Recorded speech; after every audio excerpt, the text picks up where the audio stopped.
Welcome to Brad Gray from Racing New South Wales. He's going to make us a little wealthier today. Bradley, how are you? Yeah, good, thank you, Julie and Tim and all the viewers out there. That's the plan. I can smell winners in the air today. We've got a golden ray of sunshine here for Golden Rose Day, so can't wait. Oh, well done, Bradley. That's what we want to hear. But first of all, I would like to ask you about the Moya last night. We know that one slot holder has now been selected, the Inferno, off the back of that run last night. What did you make of the performance? Yeah, he was good, wasn't he? He came from well back and just missed in the end. If it's 1,200 metres, maybe he's the winner in the race. But traditionally, we've only had the Everest, the Tab Everest, for a couple of years now, but the Moya has been a key reference in terms of making up this field. I don't think trekking did his chances any harm in terms of the Godolphin slot. They would have been very happy walking away with that, and that gives them the option of going to him if they don't happen to choose a 3-year-old. And as we know, I think Wild Ruler is as good as confirmed. Whether it's Yulong, I guess Coolmore is the other option, but you'd probably expect it to be Yulong, and maybe that's announced in the next couple of days. A lot of people were wondering about Classique Legend's trial a couple of weeks ago, but they had nothing to wonder about when he did it a day or so ago. Let's have a look at Classique Legend this week. Gates are back and they're away, and Classique Legend bounded out off the inside gate, straight to the front early from Libertini. Going forward is Venna Girl very wide with Quacker Jack. So as they settle down, Classique Legend, he exploded at the 150 metre mark. He's put Venna Girl away, then Quacker Jack. Menage is getting through late, then Signore Fox. But the grey flash says, what about me? Classique Legend, don't forget me in the Everest, and he makes a statement this morning and wins it by 3. Yeah, he's back, Brad. Just a little nudge. Yeah, he gave us all a reminder there of what he's capable of, didn't he? He smoked to the line. He looked very good, the grey. Whether we see him in the Premier, whether we see him first up in the Tab Everest, that's up to Les Bridge to decide. But he did serve us a little reminder there to say that it's not all about Nature Strip, Eduardo and Mars Crusader. He'll have a big say in the finish if he can get back to that form we saw last year.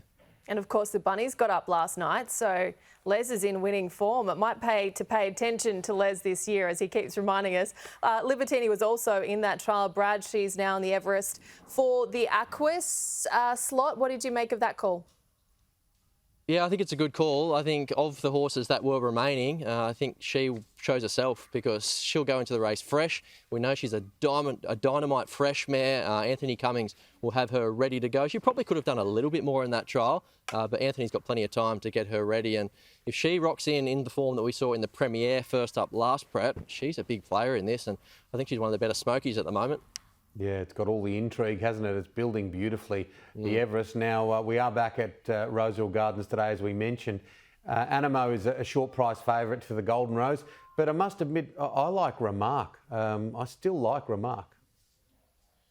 Yeah, he's a boom colt, isn't he? You're just waiting for the day where he comes out and makes a bit of a statement and finally lives up to the hype and the potential that we think he has got. He's drawn well. He gets Huey on today, who rode him in the run to the Rose, and Hugh Bowman has already won 5 Golden Roses in the past. So if there's a man to do the job, it is him. How do they beat Animo, though? The market says as much. He's $1.90 and he's a very firm favourite. I'd love to see him in the Tab Everest, and I know that James Cummings and the Godolphin camp have pretty much said that he's going to go to the Guineas, but if you can get him on the show and twist his arm, I'd love to see Animo, the 3-year-old, in the race. Outside of that, I think Artorius can match Animo on raw ability. His 2 runs have been okay. I think he's ready for a peak performance. And how can you rule out In the Congo?